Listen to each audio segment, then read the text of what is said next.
Assalamualaikum warahmatullahi wabarakatuh. Perkenalkan, nama saya Maulida Wildania dengan NIM 2201026110. Diversifikasi adalah membeli lebih dari satu aset keuangan seperti saham, obligasi, reksadana, dan lain sebagainya dengan tujuan membagi risiko investasi untuk meminimalisir kerugian dan mengoptimalkan keuntungan. Investor dibagi menjadi 3 kategori berdasarkan tingkat aversi terhadap risiko yang mereka miliki. Yang pertama ada risk lovers. Tipe investor ini cenderung membeli aset yang high return. Yang kedua ada risk neutral. Tipe investor ini cenderung berada di tengah-tengah, mix antara high return dan low return.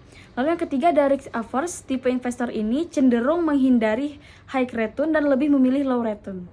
Ada sebutan X-Min risk atau return trade-off yang artinya pertukaran risiko dengan pengembalian.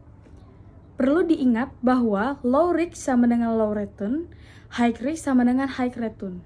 Selanjutnya, saya akan menjelaskan terkait dengan proporsi portofolio investasi seperti pada gambar di atas. Total nilai portofolio sebesar 500 juta. Obligasi pemerintah yang disebut dengan risk free atau bebas resiko sebesar 300 juta. Obligasi perusahaan ABC dan saham ABC yang disebut dengan risky atau beresiko sebesar 200 juta. Obligasi perusahaan ABC sebesar 40% dikalikan 200 juta sama dengan 80 juta. Saham ABC sebesar 60% dikalikan 200 juta sama dengan 120 juta. Lalu kita masuk pada perhitungan seperti pada gambar di atas. Y sama dengan 200 juta dibagi 500 juta sama dengan 0,4 atau 40%. 1 dikurang Y sama dengan 300 juta dibagi 500 juta sama dengan 0,6 atau 60%. Untuk menghitung proporsinya, seperti pada gambar di atas, obligasi perusahaan ABC 80 juta dibagi 500 juta sama dengan 0,160 atau 16%. Saham ABC 120 juta dibagi 500 juta sama dengan 0,240 atau 24%. Lalu portofolio P 200 juta dibagi 500 juta sama dengan 0,400 atau 40%. Risk free asset F 300 juta dibagi 500 juta sama dengan 0,600 atau 60%. Lalu total keseluruhan disebut dengan portofolio C 500 juta dibagi 500 juta sama dengan 1 atau disebut dengan 100%. Selanjutnya kita masuk pada expected return dari portofolio investasi.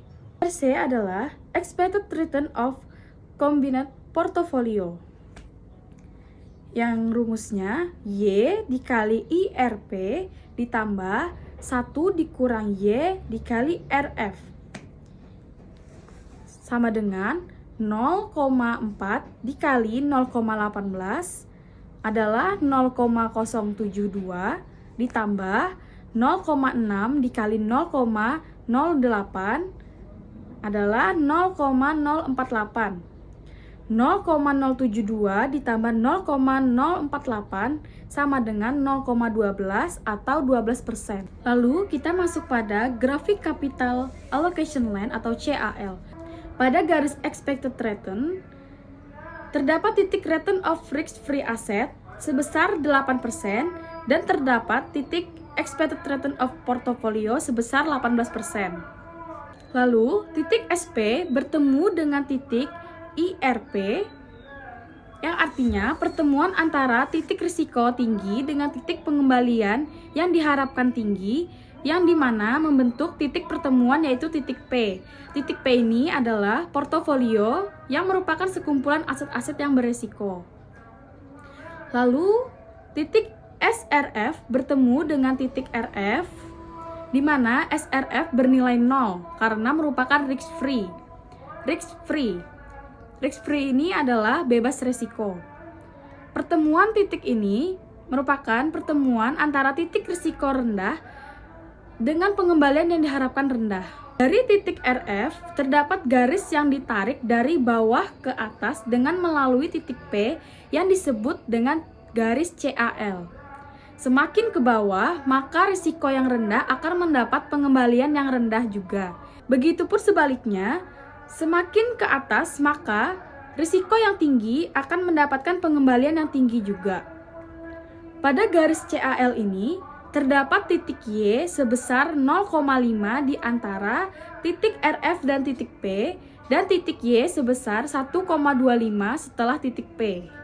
Titik antara IRP dan RF bernilai 10% yang didapatkan dari pengurangan antara IRP dan RF. Lalu ada S sebagai sigma di antara titik IRP dan RF yang disebutkan dengan perbandingan 10/25. Demikian penjelasan materi diversifikasi serta perhitungan dan juga grafik dari saya. Sekian, wassalamualaikum warahmatullahi wabarakatuh.